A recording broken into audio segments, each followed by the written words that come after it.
Like, Facebook is really giving me a run for my money today. So we're going to just jump in. We're actually talking today about the pros and cons of back offices or professional employer organization. That was a hot topic in the group as of recent.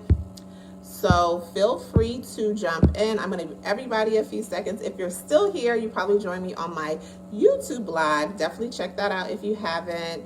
And feel free to ask your questions. I'm going to do the best I can to answer any questions. I had some difficulties yesterday with doing a Facebook Live from my computer. So we are going to do it again here on my iPad and see if that works out a little bit better.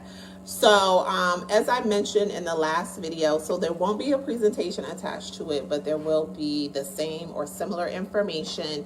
This is specifically kind of my response to the question that came out about back offices, right?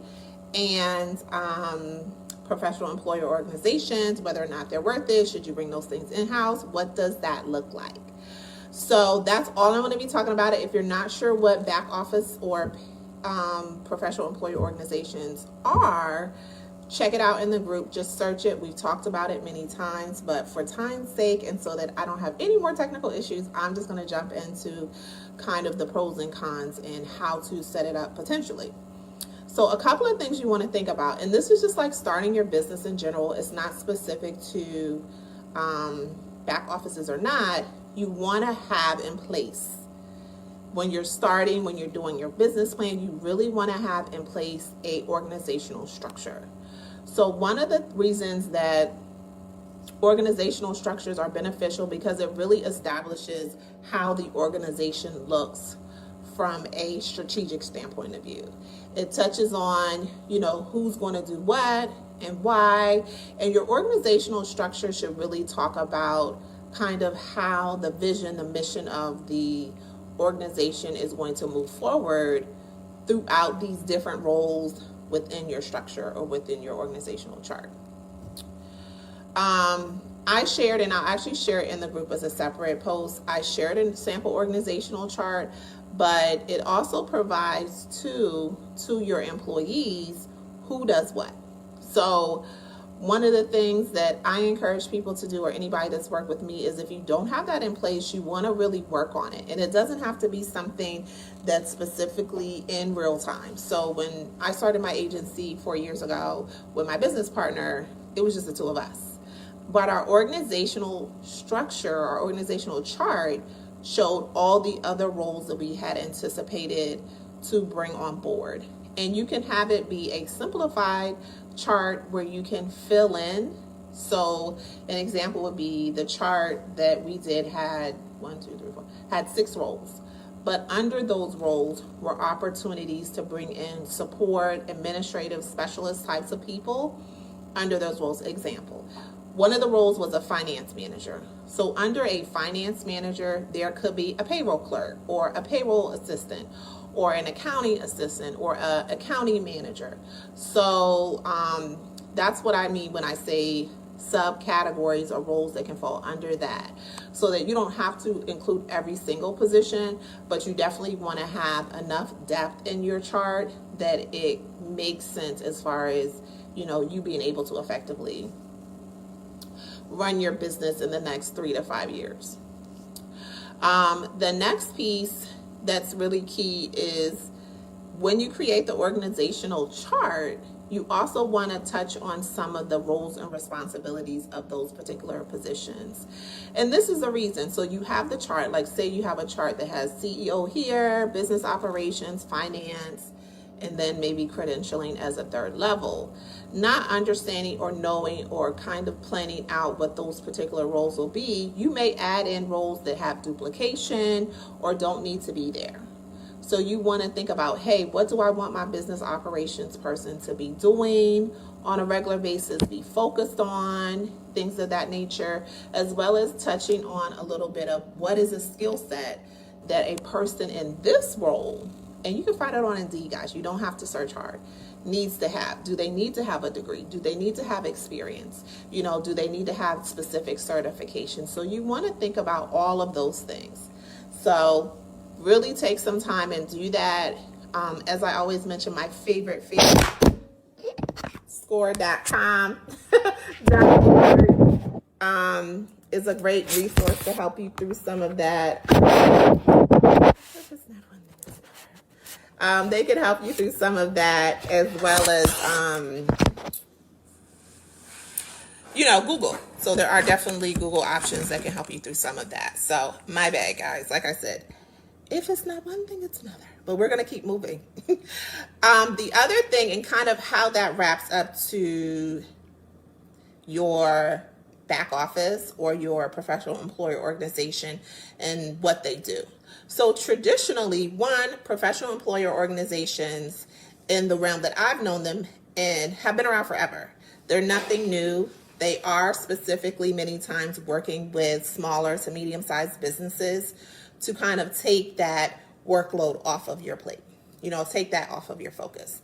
There are things that you want to consider when working with professional employer organizations or back offices, is kind of around how much ownership do you have in the business and what that looks like, as well as the insurance piece, and then access to employees at the point that if you decide no longer want to outsource those services and you want to bring them in-house, which is primarily where I'll touch on the Facebook Live today. Is, hey, you have the services, but you're thinking about bringing them in-house. What does that look like? So the typical services that they provide to businesses is around your human resources, your payroll, and your compliance and credentialing. So that's what you typically see. And then there can be variations. Some also do offer payroll funding. Some do not. Some add it as an add-in. And then, of course, they probably offer quite a slew of a la carte types of services. But for this particular example, I'm just going to focus on the areas that I feel most nurses use them for, and touch on how you could, or the ways you can go about looking into potentially incorporating that into your own business versus using their services. So, of course, if you're using them for, payroll, accounting type stuff, human resources and compliance types of things, it's at a fee. And that fee can range. I've heard as low as about, I want to say 8% to as much as 18%. And that's a fee that they charge you as the business owner. And when you talk about any fees with me, I always want to know, well, can I do it myself? And this is what we'll talk about. So a couple of things I think people need to consider when kind of weighing the pros and cons is that, one, is your business comfortable with coming off of that particular fee? But also, is this something, or is this a duplication of activities or tasks or responsibilities? And this is the example I gave, and I think I touched on it during my YouTube Live earlier. When PEOs or back offices do, for instance, like say they're doing your payroll or say they're doing your human resources, they're not necessarily doing it in-house. And what I mean is in-house is that they're not typically doing it from a homegrown system in-house or a system that's not already out there. So many times they're either, if it's homegrown for them, it looks very similar to the systems we see when we talk about Gusto, when we talk about QuickBooks or Connect Team. So they use a very similar type of payroll processing, human resources onboarding system that's universal to the industry. So it's not something that's new. So that's something to consider. So let's say they're doing your payroll processing. They may not use what we refer to as QuickBooks, right, for payroll processing, but I trust that they'll use something like an ADP, which are many nurses who have ADP, or Paychecks. So a similar type of system where you put the information in, it shoots it out, it issues a check, it issues an invoice, or what have you, a direct deposit goes in, reconciles with the hours, and then another report comes out. So those are the same steps that you would do in-house, or if you assigned it to a person, they would do in-house. Same thing with onboarding. Whether you're a nurse who's been on the side of submitting onboarding documents or someone who's receiving them, that process looks the same, whether you're doing it outsourced or in-house. So that's not something that'll look different, and it's always involving some sort of system. So some sort of system is going to capture it, whether you do it in-house or capture it whether it's done out-house or outsourced. Oh, where did I get outsourced from? Whether it's done outsourced. So those are things that you want to think about. The other thing is, I'm going to scoot over a little bit.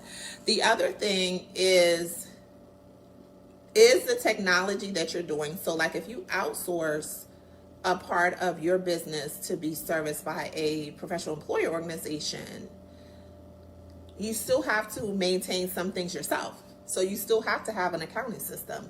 You would still have to have some sort of human resources applicant tracking system. Because those roles that I mentioned earlier are typically all that they do.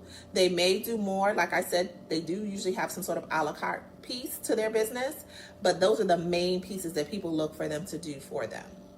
But as an employer, you still have to do a job posting. You still have to capture the person's information. You know, you may very well still be doing, you know, the interviewing process or the initial phone call. So you would still be doing these things and capturing their information on some sort of applicant tracking tool, or and maybe Excel or a CRM or something of that nature. So you're still doing the process of capturing the information, and you then may put it into another system for them to process, or have them be directed to another system where their information gets processed, right?